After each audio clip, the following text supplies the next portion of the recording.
जय दोस्तों, आप सभी का स्वागत है हमारे YouTube चैनल पर जिसका नाम है स्टडी विद अमन। तो दोस्तों, हम लोगों ने पिछली क्लासों में तक की पढ़ाई कर ली थी। इसके बाद की जो वंश स्टार्ट होता है उसका नाम है खिलजी वंश। क्या नाम है उसका?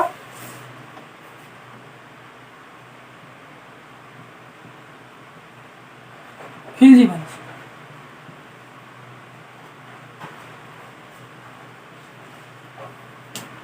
ये वंश बहुत लंबा नहीं चला, केवल इसमें 3 ही शासक रहे। लेकिन हाँ, जितने भी शासक रहे उनके बारे में आज जो हम लोग पढ़ने जा रहे हैं, तो पहले शासक के नाम है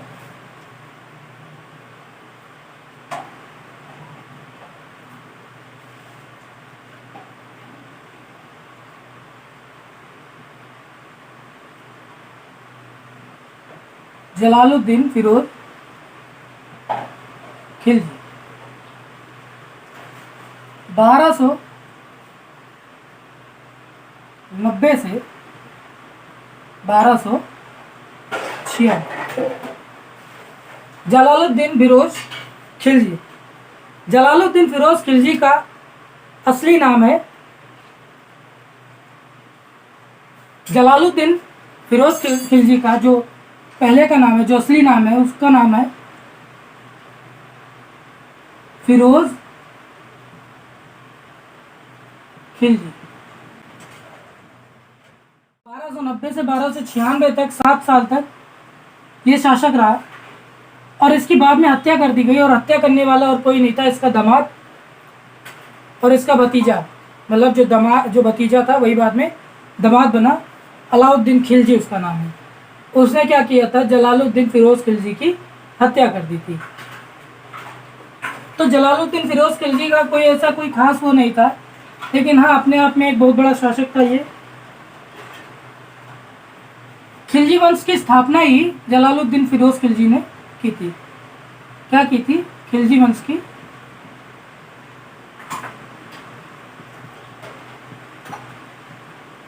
स्थापना किसने की थी? जलालुद्दीन फिरोज खिलजी ने की थी। ये जो खिलजी थे,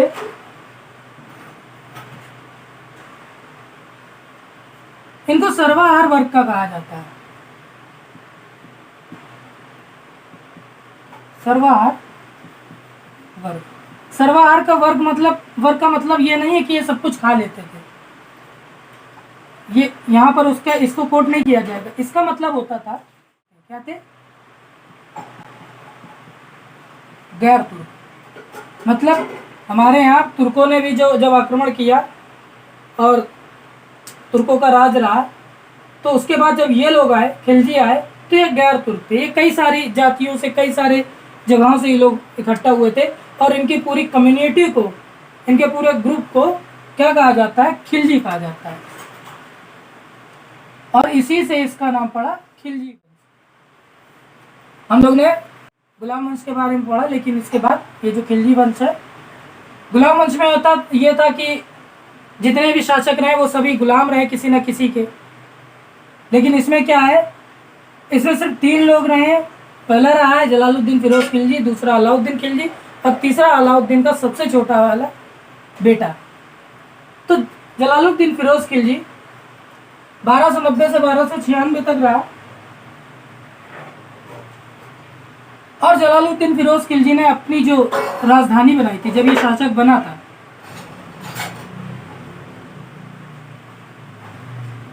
वो बनाई थी दिल्ली।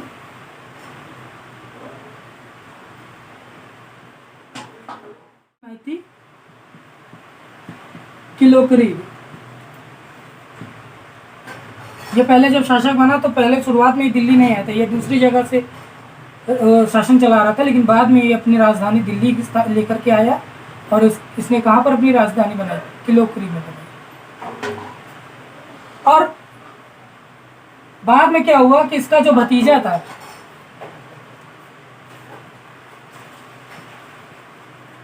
अलाउद्दीन खिलजी, बड़ा क्रूर था। ये भी बड़ा क्रूर था। अलाउद्दीन खिलजी ने क्या किया, जब ये एक जंग जीत गया। तो जंग जीतने के बाद इसने, जब ये जंग जीत गया तो जलालुद्दीन फिरोज खिलजी क्या किए, इसके पास मिलने के लिए आए। और ये पूरी अपनी सेना उस समय लेकर के नहीं गए थे, ये सिर्फ अपने भतीजे से क्या करने आए। ये क्या था, अलाउद्दीन खिलजी क्या था, ये भतीजा था। और इसके बाद में ये दामाद बना। इन्हीं की बेटी के साथ, अपने चाचा की बेटी के साथ अलाउद्दीन खिलजी ने शादी कर ली थी। तो भतीजे से ये बन गया था दामाद। दलाल मुझसे निकल रहा है। तो हुआ क्या, बाद में अलाउद्दीन खिलजी ने जब एक जंग जीती तो काफ़ी अच्छा इसका बोलबाला हो गया।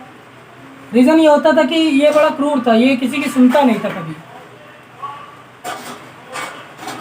हुआ क्या, जलालुद्दीन फिरोज खिलजी इसके पास जब मिलने के लिए गए तो अपनी पूरी सेना लेकर के नहीं गए थे, सिर्फ अपने दामाद से, अपने भतीजे से मिलने के लिए गए थे। उसी चीज़ का फ़ायदा उठा करके 1296 में क्या हो गया,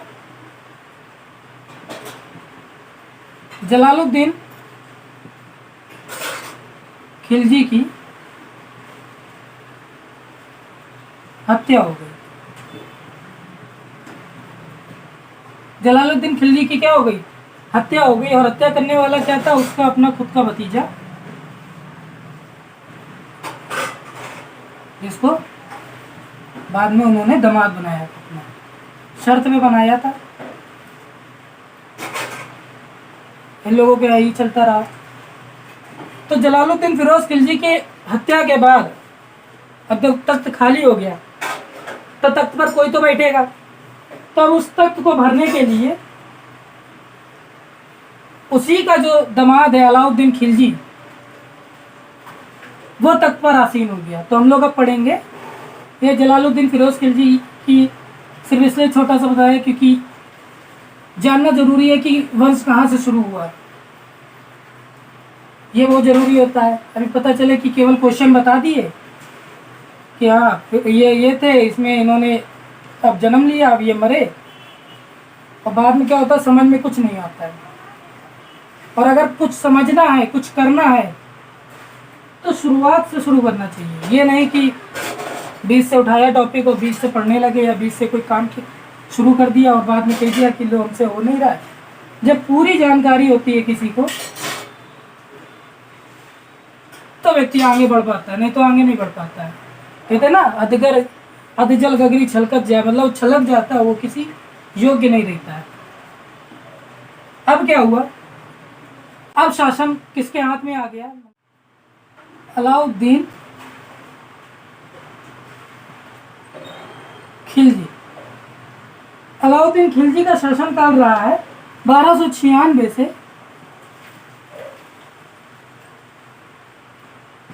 1316 तक।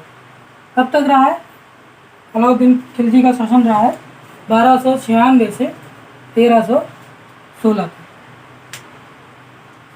अलाउद्दीन खिलजी का बचपन का नाम जो था, उसका नाम है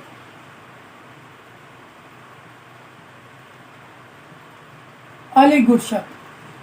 क्या नाम था, अली गुरशद। अलाउद्दीन खिलजी ने क्या किया था, अपने चाचा का नाम था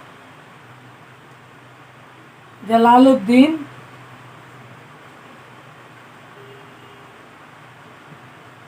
फिरोज खिलजी। क्या कर दिया था, हत्या कर दी थी। क्या कर दिया था, हत्या कर दी थी। लेकिन ये चाचा तो था ही था, साथ में इसका ससुर भी था। क्या था, अलाउद्दीन खिलजी क्या था, जलालुद्दीन फिरोज खिलजी का चाचा तो था ही था, लेकिन उसके साथ साथ इसका ससुर भी था। तो इसने अपने ससुर को ही मरवा दिया था। क्यों मरवा दिया था, अलाउद्दीन खिलजी ने देवगिरी पर आक्रमण किया, और आक्रमण करके क्या किया, वहाँ के राजा रामचंद्र देव की हत्या कर दी और उनकी जो पुत्री थी चंद्रदेव की पुत्री झपटा पाली, उसके साथ इसने जबरन विवाह कर लिया। क्या कर लिया? विवाह कर लिया। इसके बाद क्या हुआ? इसके बाद ये गुजरात गया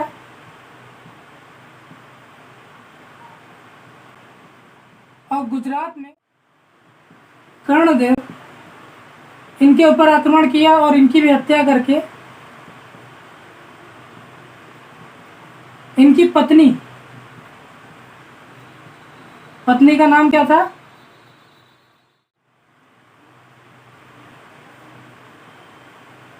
इनसे भी विवाह कर लिया। क्या कर लिया? क्या किया इन्होंने? पहले इसने देवगिरी पर आक्रमण किया और देवगिरी पर आक्रमण करके रामचंद्र देव की हत्या कर दी और उनकी पुत्री झपटा पाली से इसने क्या कर लिया? अलाउद्दीन खिलजी ने विवाह कर लिया। फिर बाद में इसने गुजरात पर आक्रमण किया और गुजरात के कर्णदेव की हत्या करके उनकी पत्नी के साथ, जिनका नाम था कमला देवी, इनके साथ विवाह कर लिया। तो जलालुद्दीन फिरोज खिलजी की हत्या इसने इस तरह की कि जब जलालुद्दीन फिरोज खिलजी को इस बारे में पता चला कि अरे मेरे भतीजे ने, मेरे दामाद ने तो दो रियासतों को जीत लिया है और ये इनका सेनापति हुआ करता था। जलालुद्दीन फिरोज खिलजी का अलाउद्दीन खिलजी, तो इन्होंने क्या किया कि मैं अपने भतीजे के साथ मिलने जाऊंगा। लेकिन अब अलाउद्दीन खिलजी की सोच जो थी वो बहुत ज़्यादा ऊपर की हो चुकी थी।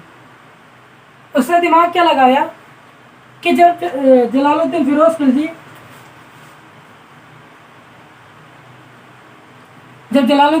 खिलजी जा रहे थे अलाउद्दीन खिलजी से मिलने के लिए, तो फिरोज खिलजी ने क्या किया?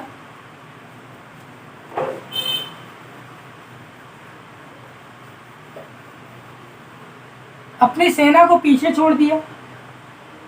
इन्होंने क्या किया? सेना को पीछे छोड़ा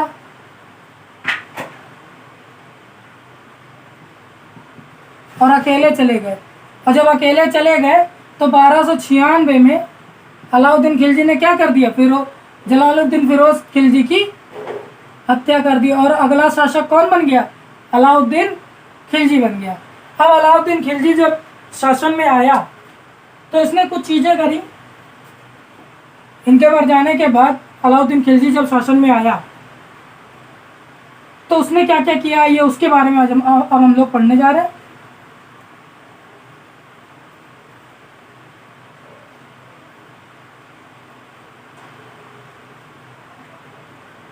सबसे पहले तो अलाउद्दीन खिलजी ने अपना जो राज्याभिषेक था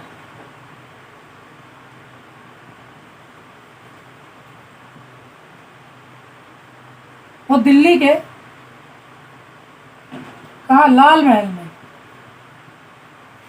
दिल्ली के लाल महल में इसने अपना राज्याभिषेक किया और उसके बाद ये क्या बन गया? सुल्तान बन गया।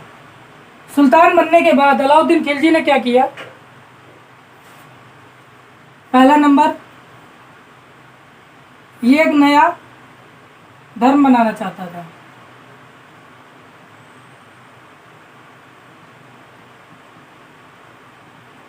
जो कि दिल्ली के कोतवाल ने मना कर दिया था। तो ये उस चीज़ के लिए रुक गया, कोई रीज़न हुआ होगा। दूसरा, इसने क्या किया? दाग प्रथा चालू की। दाग प्रथा का मतलब होता है ये अपनी सल्तनत के घोड़ों पर निशान लगवाता था, जिससे ये पता चले कि ये खिलजी साम्राज्य के, खिलजी वंश के ये घोड़े हैं। तीसरी चीज इसने क्या की? तीसरी चीज इसने की, सैनिकों को नगद वेतन दिया और इनका हुलिया इसकी भी जानकारी रखी। क्या किया, नगद वेतन देना शुरू किया सैनिकों को, और जो हुलिया हुआ करता था सैनिकों का उसकी भी जानकारी रखनी शुरू करी। इन चीज़ों की शुरुआत अलाउद्दीन खिलजी ने अपने टाइम पे करी। चौथा नंबर क्या किया,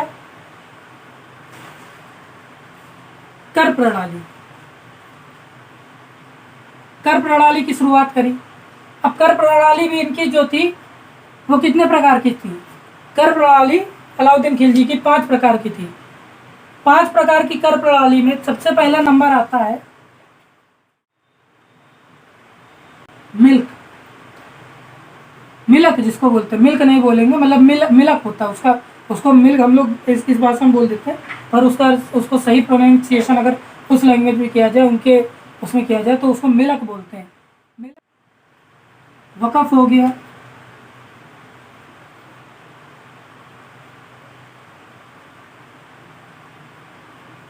इंदराज तो हो गया। नंबर 4 जजिया हो गया।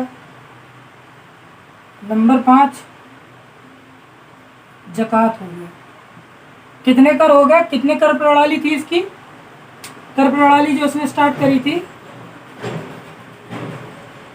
इसमें पहली थी मिलक, दूसरी वक़्फ़, इंदराज, जजिया और ज़कात। मिलक जो था वो राजस्व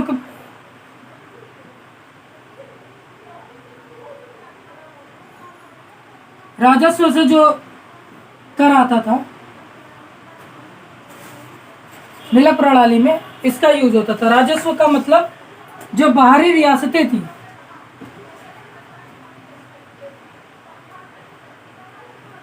वो अलाउद्दीन खिलजी के अधीन हो गई थी, और जब कोई रियासत किसी बादशाह के या किसी सुल्तान के अधीन हो जाती थी, तो उसको अपनी सुरक्षा के लिए क्या देना पड़ता था, बाहरी जो आक्रमणकारी होते थे उनसे अपनी सुरक्षा के लिए क्या करना पड़ता था, राजस्व कर देना पड़ता था।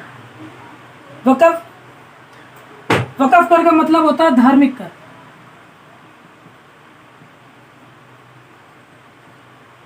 धार्मिक कर जो होता था, ये धार्मिक कर हिंदू और मुसलमान दोनों को देना पड़ता था।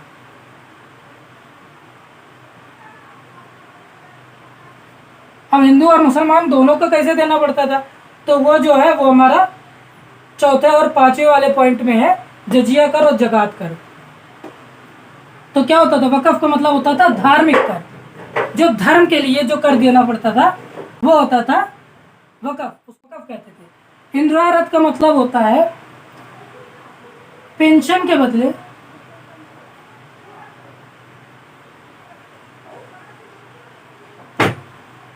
जमीन देना। पेंशन के बदले जमीन देने का मतलब होता था जो सैनिक बूढ़े हो जाते थे या जो सैनिक रिटायर हो जाते थे, उनको अगर पेंशन चाहिए होती है, अगर उन सैनिकों को पेंशन चाहिए तो उनको पेंशन तो दे दी जाएगी, लेकिन उनसे उनकी ज़मीन जब्त कर ली जाएगी, और उस ज़मीन को क्या कर लिया जाएगा, अपने अंडर में कर लिया जाएगा। यहाँ तक कि सैनिकों से लेकर के राजाओं तक की जो पेंशन होती थी, क्योंकि एक ज़माने में था कि राजाओं को भी पेंशन पर जिंदा रहना पड़ा, तो अगर उनको पेंशन चाहिए, उनको पैसा चाहिए, क्या करते थे, वो उनकी जो ज़मीन होती थी उसको अपने पास जब्त कर लेते थे, उसके ऊपर कब्जा कर लेते थे। अगला हो गया जजिया। दूसरे नंबर कर में जिसका नाम है वक़्फ़, धार्मिक कर, उसमें पहला पॉइंट आता है जजिया का। जजिया का मतलब होता है जो हिंदुओं से कर लिया जाता है, हिंदुओं से धार्मिक कर। और ज़कात का मतलब होता है मुसलमान से धार्मिक कर। अब जजिया कर का मतलब समझ लीजिए। जजिया कर का मतलब हो गया जिस भी हिंदू को अपने देवी देवता की पूजा करनी है, जिस भी हिंदू को अपने धर्म स्थलों पे जाना है, उन्हें क्या करना पड़ेगा, उन्हें जजिया कर देना पड़ेगा। क्या करना पड़ेगा, उन्हें जजिया देना पड़ेगा। और इस कर को आखिर में ख़त्म किया था अकबर ने, और उसके बाद फिर औरंगज़ेब ने इस कर को फिर से शुरुआत कर दी थी। तो क्या करना, जिजिया कर देना पड़ेगा किसको? हिंदुओं को। और ज़कात का मतलब होता था जो मुसलमानों को सिर्फ एक बार देना पड़ता था, हिंदू को अपना 40% देना पड़ता था। हिंदुओं को अपनी सुरक्षा के लिए और अपने धर्म स्थलों पर जाने के लिए 40% तक देना पड़ता था। लेकिन मुसलमानों को ज़कात जो देनी पड़ती थी वो सिर्फ जीवन में कभी एक बार आप ज़कात दे दीजिए, बस उसके बाद काम खत्म, फिर आपको ज़कात देने की ज़रूरत नहीं पड़ेगी। इस तरीके से कर प्रणाली अलाउद्दीन खिलजी की चलती थी। अब अगला क्या किया अलाउद्दीन खिलजी ने?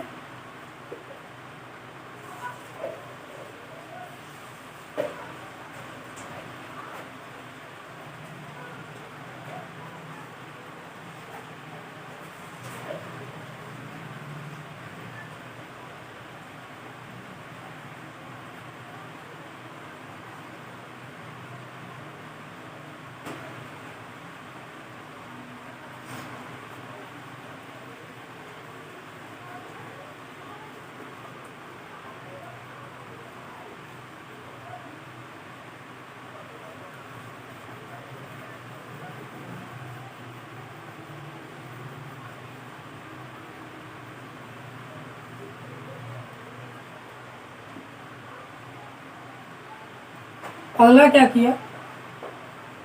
थोड़ा सा गीला हो गया डस्टर गलती से, इसको पूरा सुखाना पड़ जाएगा। न्याय व्यवस्था अगली थी। न्याय व्यवस्था, न्याय व्यवस्था ऐसी थी कि जितने भी मामलात आते थे, जो हम लोगों के यहाँ जैसे कोर्ट होता है ना, न्यायालय, वैसे अलाउद्दीन खिलजी ने भी एक न्यायालय का गठन किया। और न्यायालय का गठन करने के बाद अलाउद्दीन खिलजी स्वयं न्यायाधीश बना। क्या बना? न्यायाधीश बना, काजी उल। क्या किया? न्याय व्यवस्था की चालू करी। और न्याय व्यवस्था में इसने क्या किया कि न्याय व्यवस्था में ये खुद तो पहले बात न्यायाधीश बना, जितने भी मामलात होते थे ये खुद दीवाने खास में जाकर के सुनता था। और वहाँ पर क्या किया इसने? सदर जहाँ, खुद को जो उसकी जो उपाधि हुआ करती थी सदर जहाँ, जो मामला पेश करता था उसको काजी उल कुजात कहा जाता था। काजी उल कुजात के साथ साथ कुछ और लोगों को इसमें शामिल, एक का नाम होता है नायक काजी, पांचवे का नाम होता क्या होता है? नायक होता है, काजी होता है, अदल होता है, और इन सभी की सहायता करने के लिए एक व्यक्ति और होता है। ये न्याय व्यवस्था के इनके आधार हुआ करते थे। जो भी मामला आएगा वो कहाँ जाएगा? सदर जहाँ में जाएगा, जिसे दीवाने खास कहा जाता है, जहाँ पर लोगों की बातें सुनी जाती हैं। काजी उल कुजात ये वो व्यक्ति होता है जो मामले को सामने लेकर के जाता है न्यायाधीश के। इसके साथ में क्या होता है? एक नायक होता है। नायक मतलब ये नहीं होता है न्यायाधीश, नायक मतलब होता है जो सारे मामलों को सुन करके और उसके बाद अपने शहंशाह की, अपने सुल्तान की मदद करे। अब इन सभी के पास जो मामला जाता था वो किसके द्वारा जाता था? काजी के द्वारा जाता था, अदल के द्वारा जाता था। जब भी कोई मामला होता था तो लोग जाते थे, काजी साहब मेरा तलाक करा दीजिए, तो काजी साहब मुझे निकाह पढ़ना है, मुझे निकाह करवा दीजिए। काजी साहब, काजी को लेकर के काफ़ी सारी चीज़ें। और इन सभी को कंट्रोल करता था कौन? मुफ्ती। ये एक पदाधिकारी होता था मुफ्ती। इन सभी की सहायता करने के लिए किसको किया गया था? मुफ्ती को किया गया था। अगर कोई मामला फंस रहा है और आपसे नहीं हो रहा है तो आप सीधे मुफ्ती के पास जाइए, फिर ये अपने अनुसार इन लोगों को हैंडल करेगा और उसके बाद न्यायाधीश के पास सारा मामला जाएगा। तो ये इसकी न्याय व्यवस्था थी। जब इसने गुजरात का युद्ध लड़ा अलाउद्दीन खिलजी ने,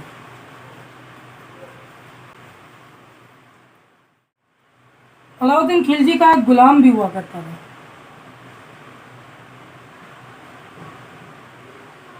उसका नाम था मलिक काफूर।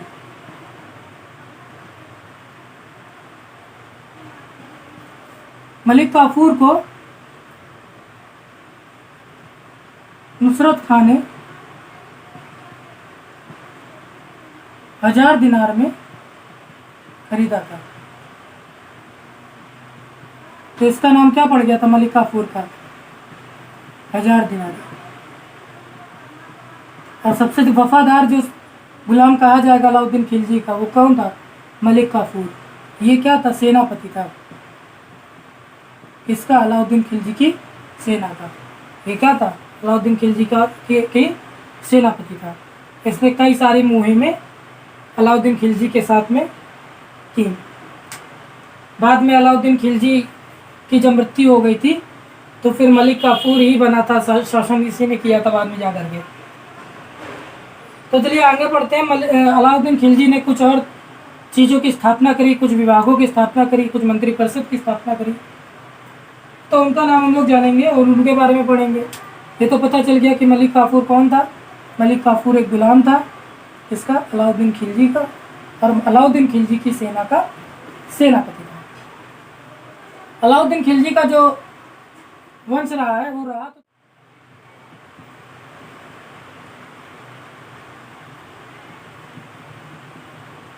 मंत्रिपरिषद में क्या क्या चीजें थी? कौन कौन से अधिकारी सदस्य हुआ करते थे? दीवान वजारत, नंबर 2 दीवान हिंसा, नंबर 3 दीवान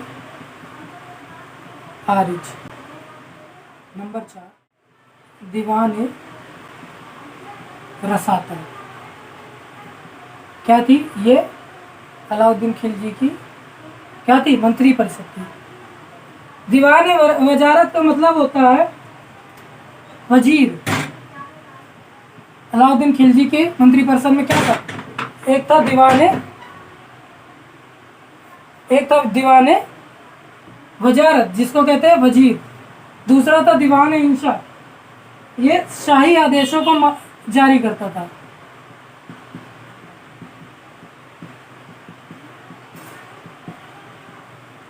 जारी करने वाला, यही जाता था, यही सारे शाही आदेश मनवाता था। इसी के अंडर था कि आप जाइए, यह शाही आदेश है, फला राजा को दे के आइए या रियासत में बोल करके आइए। सेना का जो प्रमुख होता है, सेना का जो मंत्री होता है, वो किस में आता है? उसमें किस मंत्री परिषद में आता है? दीवान आरिज में आता है।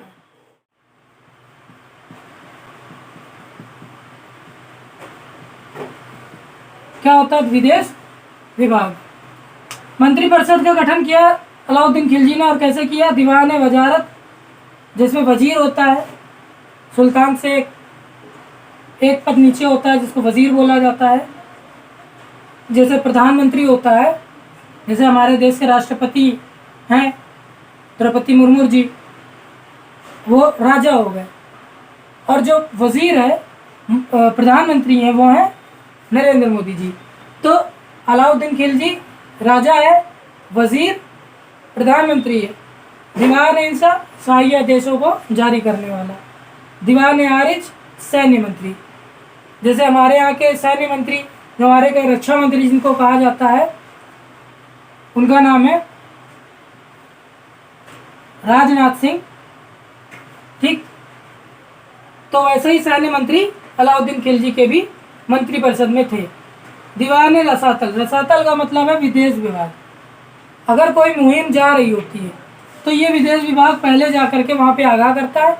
ये कहता है कि आप अपनी स्वेच्छा से सल्तनत में शामिल हो जाइए, वरना क्या होगा? आक्रमण होगा और आपका जो रियासत है वो छीन ली जाएगी, जब्त कर ली जाएगी। तो मंत्रिपरिषद के कुछ विभाग थे, उनके कुछ नाम थे। अब कुछ और विभागों की स्थापना हुई, उन विभागों के नाम भी हम लोग जानेंगे।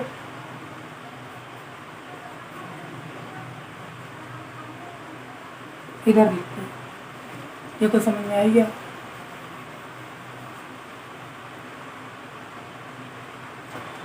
ये तो मंत्रिपरिषद। अब होता है बाजार नियंत्रण।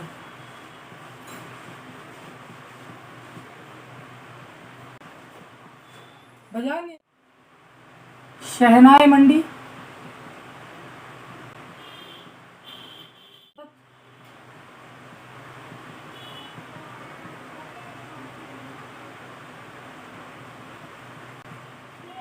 नंबर 3 सराय अदल,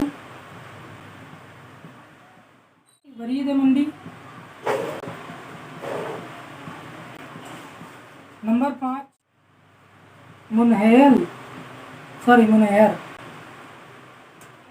दिल्ली ने क्या क्या किया, ये सारे बाजार नियंत्रण विभाग भी इसने स्थापित किए। शहनाई मंडी का मतलब होता है हिंदी में बाजार अधीक्षक। क्या होता है बाजार अधीक्षक? दीवान रियासत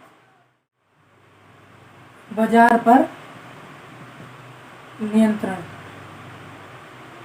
सराय अदल न्याय के लिए।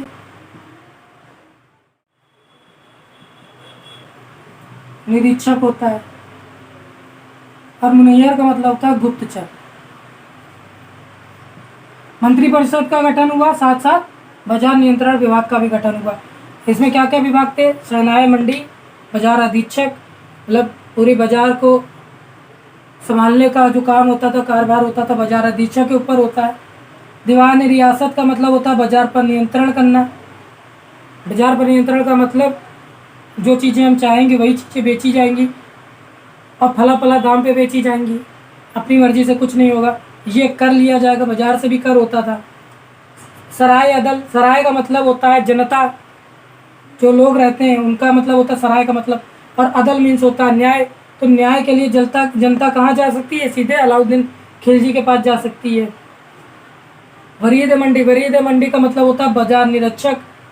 बाजार में सारी चीज़ें सुटेबल रूप से चल रही हैं, अच्छे से चल रही हैं, उसका जो निरीक्षक करने वाला व्यक्ति होता था, जो विभाग होता था, उसको कहते थे क्या? वरीद मंडी।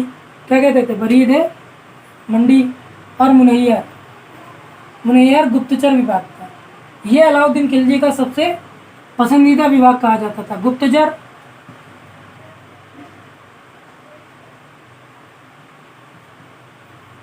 गुप्तचर विभाग में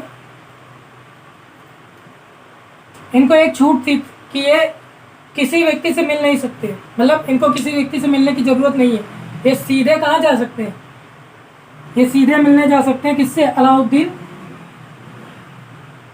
खिलजी से। और जो भी जानकारी होगी, जो भी सूचना होगी, गुप्तचर विभाग क्या करेगा? अलाउद्दीन खिलजी को डायरेक्ट दे सकता है, उसको किसी के थ्रू देने की जरूरत नहीं है। वो अलाउद्दीन खिलजी को यह गुप्तचर विभाग क्या करेगा? जो भी दिक्कत होगी या जो भी मामला होगा उसका जानकारी कौन देगा? अलाउद्दीन खिलजी को कौन देगा? गुप्तचर विभाग देगा। और ये डायरेक्ट जा सकता है, इसके बीच में किसी भी मंत्रिपरिषद की कोई ज़रूरत नहीं होती है। ये डायरेक्ट जाकर के अलाउद्दीन खिलजी को अपनी बात कह सकता है। अलाउद्दीन खिलजी का एक बहुत बड़ा एक युद्ध रहा, काफ़ी फेमस, उसके बारे में हम लोग जानेंगे और फिर आगे की चीज़ पढ़ेंगे। हम लोगों ने ये सारी चीज़ें पढ़ ली, क्या क्या चीज़ें अलाउद्दीन खिलजी ने शुरुआत करी, क्या क्या विभाग बनाए, बाजार नियंत्रण कैसा था, उसका कैसी प्रणाली चल रही थी, ये सारी चीज़ें पढ़ी।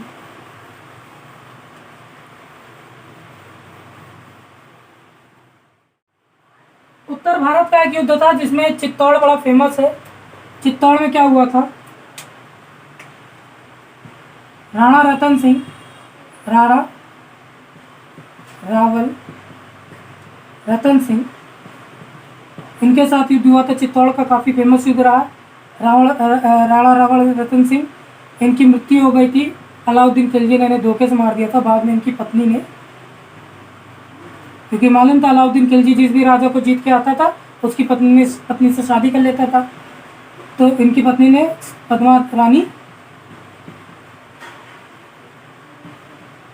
पद्मावती ने क्या किया था? जौहर कर लिया था।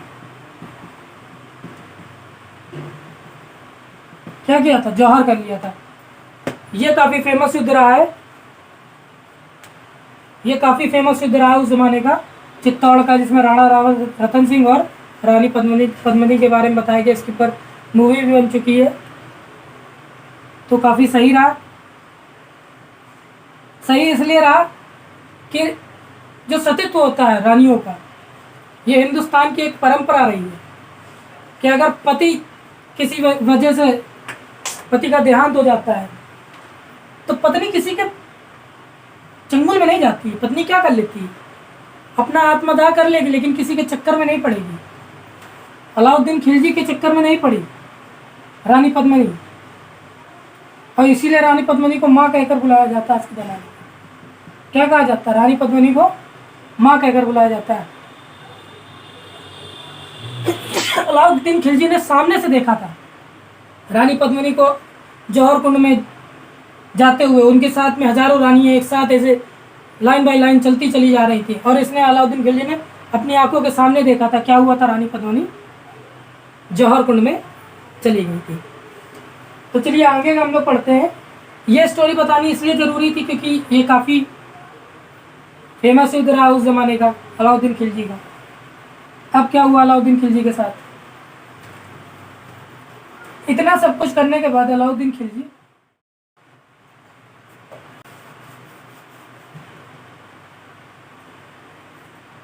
ये सारी चीज़ें होने के बाद अलाउद्दीन खिलजी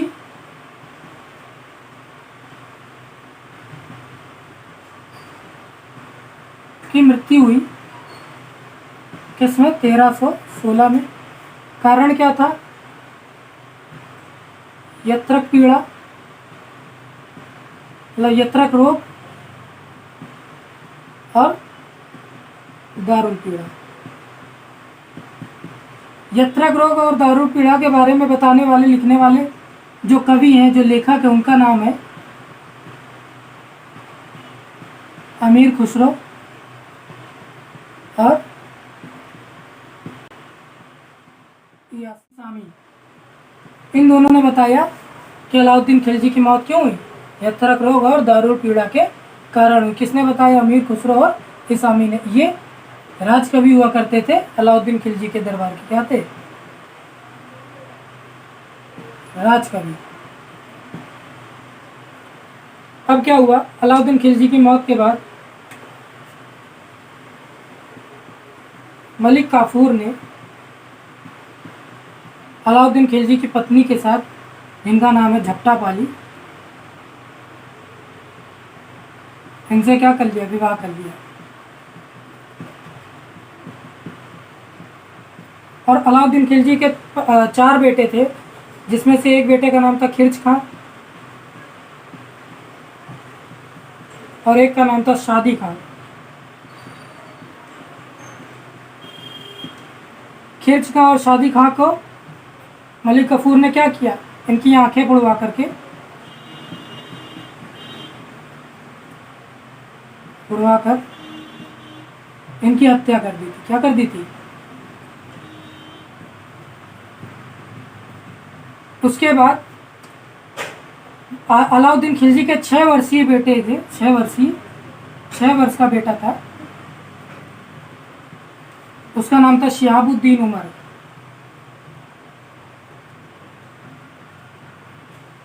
शिहाबुद्दीन उमर इसका संरक्षक बना। 6 वर्ष का बालक था शिहाबुद्दीन उमर। इन दोनों बेटों को मरवाने के बाद खिर्ज खां और शादी खां, खिर्ज खां के नाम पर इसने खिरजाबाद बनवाया था अलाउद्दीन खिलजी ने। उसी बेटे को और शादी खां को, ये दोनों बड़े बेटे थे। इन दोनों को बड़े बेटे ये थे क्योंकि इसके बाद क्या था भाई, ये दोनों सत्ता में आ जाते, इनमें से कोई एक सत्ता में आ जाता। और मलिक काफूर को क्या था, मलिक काफूर को कुछ अहिंसा बनना था। तो पहले इसने खिर्ज खां और शादी खां की हत्या करी आँख फुड़वा करके, और फिर 6 वर्षीय बेटे शिहाबुद्दीन उमर को इसने क्या किया, निरीक्षक बन गया। इसका निरीक्षक मतलब ये संरक्षण में इसको शिहाबुद्दीन उमर को ले लिया। और जो चौथा बेटा था मुबारक खिलजी, इसको मारने के लिए सिपाही भेजे थे। इसने मलिक काफूर ने, लेकिन मुबारक खिलजी जो था वो थोड़ा सा चालाक था। उसने क्या किया, अपने हीरे का हार सिपाहियों को दे दिया और कहा कि आप खिलजी वंश के सैनिक हो और आपको इस तरीके की चीज़ें नहीं करनी चाहिए। और फिर क्या किया, मुबारक खिलजी ने मलिक काफूर की क्या कर दी, हत्या करा दी।